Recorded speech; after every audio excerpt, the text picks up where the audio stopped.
ফেসবুকে প্রোফাইল যারা লাল করছেন, আমি তাদের উদ্দেশ্যে বলতে চাই, আমি ততটুকু পর্যন্ত লাল যতটুকু পর্যন্ত আপনারা যৌক্তিক দাবি কোটা সংস্কার ছিল, যৌক্তিক দাবি বিচারের দাবি ছিল, ততটুকু পর্যন্ত আমিও আপনাদের সাথে লাল ছিলাম। কিন্তু যখন আপনারা আমার নেত্রী জননেত্রী শেখ হাসিনার পদত্যাগ দাবি করতেছেন এবং ধ্বংসলীলায় মেতে উঠেছেন, তখন আমি যেমন আপনাদের যেমন আমার নেত্রীর বিরোধিতা করার অধিকার আছে, আমারও আমার নেত্রীর পক্ষে দাঁড়ানোর অধিকার আছে। আমি এই সস্তা জনপ্রিয়তার জন্য এখানে ভাইরাল হইতে আসি নাই। আমি জানি যে এখন দেখা যাচ্ছে যে এমন একটা অবস্থা যে আপনি ফেসবুকটা এমন, যেমন আমার মাননীয় প্রধানমন্ত্রী বলতেন যে আমি ফেসবুক এমপি। আমি যদি ফেসবুক এমপি হিসেবে চিন্তা করতাম, তাহলে ফেসবুকে তো এখন পুরাটাই দখল করে রাখছে হচ্ছে গিয়ে এই জামাতের লোকজন সবচেয়ে বেশি দখল করে আছে।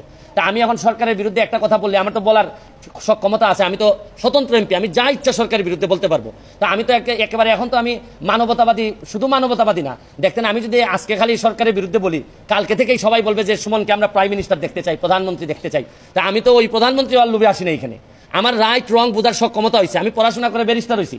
আপনারা বলতে পারেন যে আমার পড়াশোনা খুবই খারাপ, মান খুবই খারাপ, কিন্তু এইটা আমি আপনাদেরকে জিজ্ঞেস করতে চাই, প্রধানমন্ত্রীরা আপনারা এই রিজাইন করাবেন, সরকার পতন করাবেন, পতন করায় আপনাদের আন্দোলন তো এখন পুরাটাই হচ্ছে গিয়ে জামাত শিবির আর বিএনপির দখলে চলে গেছে। তাহলে আপনারা জামাতকে আবার ক্ষমতায় আনবেন, তারেক জিয়ারে আবার ক্ষমতায় নিয়ে আসবেন যিনি দ্বন্দ্বপ্রাপ্ত।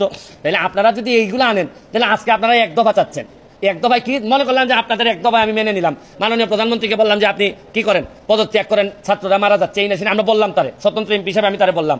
আজকে যারা এক দফা দিচ্ছে, কালকে এরা আরেকটা দফা দিবে, দিয়া বলবে যে আপনি আওয়ামী লীগ করা বন্ধ করেন, এই দেশে কেউ আওয়ামী লীগ করতে পারবে না। 2 দিন পরে বলবে যে এই দেশে মুক্তিযুদ্ধের চেতনা থাকবে না। এরা একটার পর একটা দফা তো আপনি যদি সব সারেন্ডার করে মেনে নেন, তাহলে আমরা যাবো কোথায়? আমি তো কোনো সংঘাত চাই না, আমি তো কোনো ধরনের সংঘাত, একটা প্রাণহানিরও আমি কোনোভাবেই পক্ষে না।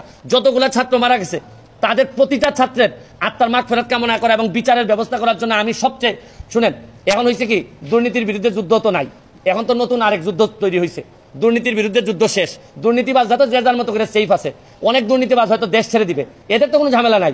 মরবে হচ্ছে গিয়ে যে যারা এই না দুর্নীতি করছে, না এরাই যে সহজ সরল জীবনযাপন চাইছে, তারাই এখন বিপদগ্রস্ত বেশি। পাগলে কি না বলে, ছাগলে কি না খায়।